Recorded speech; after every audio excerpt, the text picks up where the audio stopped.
Oke, bismillahirrahmanirrahim. Assalamualaikum warahmatullahi wabarakatuh. Sekarang kita akan pelajari makromolekul yang kedua ya. Setelah karbohidrat, kita akan pelajari tentang protein. Nah, protein ini saya yakin banget kalian pasti pernah mendengar protein, pasti sering banget makan protein ya. Ini ada di gambar, ada telur, ada ikan, daging ayam, daging sapi, ya, ada kacang-kacangan. Ini pasti semuanya kalian sering makan. Sekarang kita akan pelajari bagaimana sih protein dari sudut pandang kimia. Oke ya, jadi protein ini merupakan senyawa makromolekul yang tersusun atas asam amino. Jadi protein masih merupakan polimer alam ya, yang monomernya adalah asam amino. Kalau kemarin karbohidrat itu monomernya adalah monosakarida, kalau protein monomernya adalah asam amino. Ya. Lalu seperti yang udah kita pelajari dari SD nih ya, protein yang berasal dari hewan disebut dengan protein hewani. Contohnya apa? Ada susu, ada telur, ada dagingnya itu dari hewan. Tapi ada juga protein yang berasal dari tumbuhan yang kita sebut dengan protein nabati. Contohnya adalah kacang-kacangan.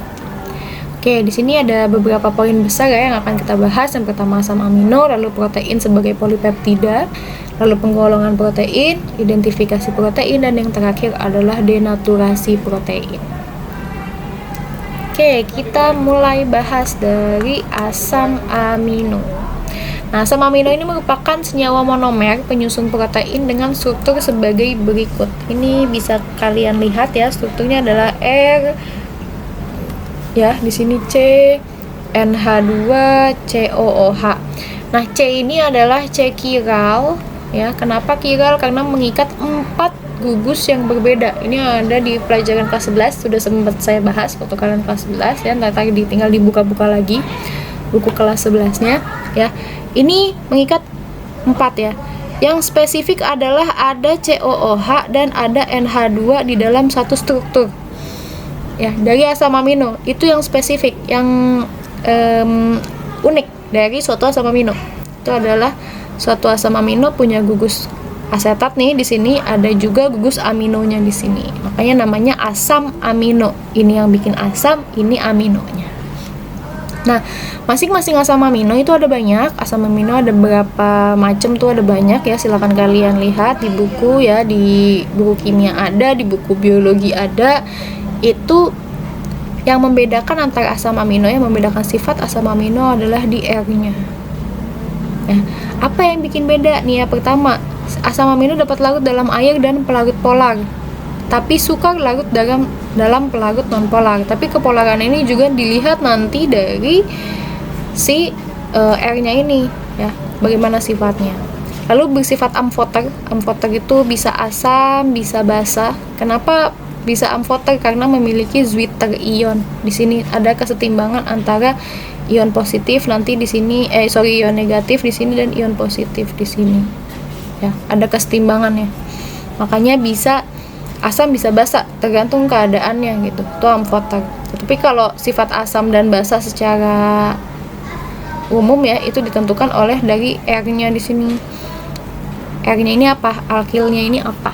Gitu. Rantai R-nya. Lalu bereaksi dengan asam nitrit menghasilkan gas N2. Lalu bersifat optis aktif, dapat memutar bidang cahaya terpolarisasi karena memiliki atom atau kristal. Ini atom chiral ini sebenarnya, makanya bisa memutar bidang polarisasi. Oke. Selanjutnya ya, asam amino. Ini secara penggolongan asam amino berdasarkan sifat pembentuknya, ini ada asam amino esensial dan non esensial. Ya. Untuk asam amino esensial ini tidak ada dalam tubuh ya, makanya kita butuh karena tidak ada di dalam tubuh ya. Sedangkan kalau non esensial ya, ini ada dalam tubuh. Makanya bukannya kita nggak perlu, masih perlu, cuman ya tidak dalam jumlah banyak gitu. Kayak misalnya glutamat ya, asam glutamat itu adalah salah satu asam amino. Kalian masih ingat MSG? MSG itu adalah monosodium glutamat atau garam dari asam glutamat ini. Sebenarnya dia adalah garam dari asam amino. Nah, asam glutamat ini adalah termasuk asam amino non esensial. Ya, asam glutamat termasuk asam amino yang non esensial. Makanya tubuh kita bukannya nggak boleh nih makan asam glutamatik, MSG itu bukannya nggak boleh, tapi perlu dibatasi. Kenapa? Karena di dalam tubuh kita sudah ada di dalam tubuh. Kalau ditambah lagi jadi banyak. Nah, senyawa-senyawa yang masuk ke dalam tubuh tapi tidak bisa diproses itu biasanya akan mengambang begitu aja. Bisa dia nanti membentuk karsinogen, ya bisa membentuk sel kanker, atau terjadi penumpukan di hati, atau terjadi penumpukan di ginjal. Itu bikin badan kita nggak sehat. Nah, itu makanya yang bikin penggunaan MSG atau monosodium glutamat itu dikurangi seperti itu. Terus berdasarkan struktur gugus R ya, atau rantai samping ya, ini ada yang netral, ada yang asam, ada yang basa. Ya, kalau bentuk awalnya sendiri ya seperti ini, kan ada satu COOH, ada satu NH2, ini netral. Ini netral nih. Ini netral. Tapi nanti kalau di gugus ini ada lagi NH2, berarti basa. Kalau ada lagi COOH berarti asam. Seperti itu. Ya. Lalu selanjutnya adalah protein, ya. Protein ini adalah polipeptida, dia polimer dari asam amino. Nah, ikatan antara monomernya, ya, ikatan antara asam amino itu namanya adalah ikatan peptida. Seperti ini. Ini kan C, ada R, di sini ada CO, ini NH. Nah, NH ketika berikatan dengan CO dari asam amino yang lain, ini namanya adalah ikatan peptida. Ini ikatan peptidanya. Atau sebenarnya ini adalah ikatan amida dalam asam amino, dalam protein. Amida itu ikatannya CO berikatan dengan NH. Nah, ini ikatan peptidanya. Ya. Makanya protein itu enak. Kenapa? Karena ada ikatan peptidanya di sini. Amidanya itu yang bikin enak. Ya. Di sini ini ikatan peptida ini spesifik, ya.